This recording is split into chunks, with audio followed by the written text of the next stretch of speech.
Hi friend, welcome to daily blog Ruby Thakur channel. अभी आज का जो मैं न्यूज़ बता रही हूँ, यूएस में राष्ट्रपति के दौड़ में जो शामिल है रामास्वामी, उन्होंने बोला कि अगर मैं राष्ट्रपति बन गया तो H1B वीज़ा ख़त्म कर दूंगा। कहने का मतलब कि वो वीज़ा ख़त्म करके मेरिट के हिसाब से बच्चे आएंगे यहाँ पर अमेरिका में। क्योंकि अभी था क्या, कोई कंपनी जो है वो H1B वीज़ा देता था अपने एम्प्लाई को 5 साल के लिए, 6 साल के लिए देता था, जिससे उतना दिन कार्यकाल उसका समाप्त हो जाएगा, फिर अप्लाई करना पड़ता था। तो वो बोला कि अभी रामास्वामी बोले कि अगर वो होगा तो वो दासता का प्रतीक है वो H1B वीज़ा, तो वो ख़त्म करके मेरिट वाला वीज़ा हम लेके आएंगे। रिपब्लिक लिखा है पेपर में, रिपब्लिकन की ओर से राष्ट्रपति चुनाव की उम्मीदवार हासिल करने के लिए प्रतिस्पर्धा कर रहे भारतवंशी विवेक रामास्वामी ने H1B वीज़ा को अनुबंधित दासता बताया है। साथ ही कहा है अगर वो अमेरिका के राष्ट्रपति बने तो यह इस लॉटरी व्यवस्था को ख़त्म कर देगा। क्योंकि लॉटरी व्यवस्था ख़त्म, पहले क्या, अभी तो क्या है कि लॉटरी होता है, फिर लॉटरी में जिसका नंबर आता है उसको मिलता है H1B वीज़ा।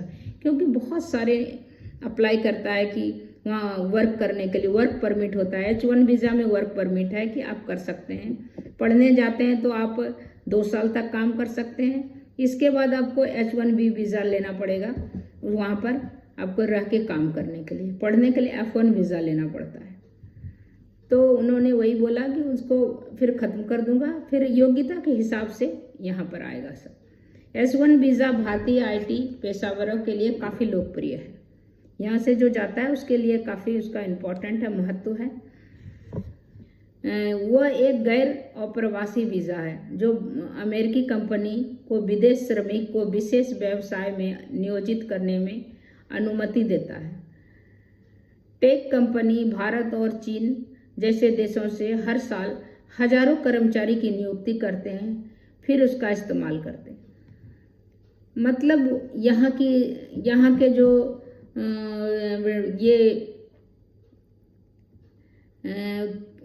यहाँ के जो डेवलपर हैं, कुछ भी IT डेवलपर हैं, उन सबको यहाँ से ले जाता है और उनको H1B वीज़ा दे के काम करवाते हैं। तो वो रामास्वामी बोले कि वो अगर मैं राष्ट्रपति बन जाऊंगा तो वो ख़त्म कर दूंगा। क्योंकि चाइना से, इंडिया से जो भी IT में जो एक्सपर्ट है उसको वहाँ बुलाते हैं और अपनी कंपनी में US वाले काम करवाते हैं और उसके रहने के लिए वहाँ पर वो प्रोवाइड किया जाता है वीज़ा। रामास्वामी ने खुद 29 बार H1B वीज़ा कार्यक्रम का इस्तेमाल किया है। पॉलिटिकी की रिपोर्ट के अनुसार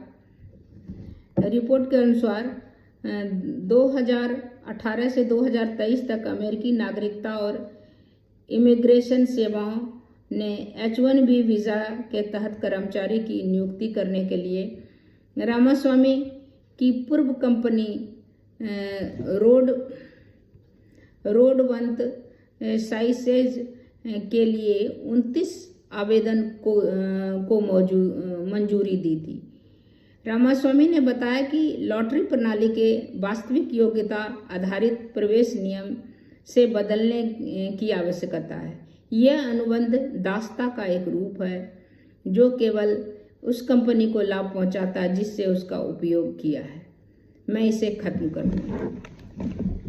मतलब कि गुलामी का है कि किसी को बुला के आप काम दे रहे हैं, लेकिन ये गुलामी भी नहीं है, किसी को आप रोजगार दे रहे हैं। उसको अमेरिका में रहने के लिए आपको H1 वीज़ा जो वहाँ का सिस्टम है उसमें आप प्रोवाइड करा के उससे काम ले रहे हैं। वो जो डेवलपर है, वो जो IT एक्सपर्ट है, वो कहीं भी काम करेगा तो उसको वहाँ के उस देश के लिए, देश में रहने के लिए उसको परमिशन लेना पड़ेगा काम करने का। तो वो एक परमिशन है US में, अमेरिका में H1B वीज़ा, तो वो लेने में, और उसको अगर रोजगार मिल रहा है, काम मिल रहा है, एक्सपर्ट आ रहा है उसमें, तो उसमें कोई हर्ज नहीं है। और बुलाना और काम करवाना, इसको तो काम करना ही है एक्सपर्ट, आईटी एक्सपर्ट वाले को या किसी डेवलपर सबको, तो वो आके कर रहा है। उस कंट्री का भी डेवलपमेंट हो रहा है, खुद को भी उसको पैसा मिल रहा है, उस हर आदमी को तो चाहिए काम। तो इसके लिए कोई ऐसा नहीं है कि वो ख़त्म करे, नहीं ख़त्म करे तो ज़्यादा बेटर है मेरा अपना। तब तक इतना ही, फिर मिलती हूँ अगले वीडियो में, तब तक के लिए नमस्कार।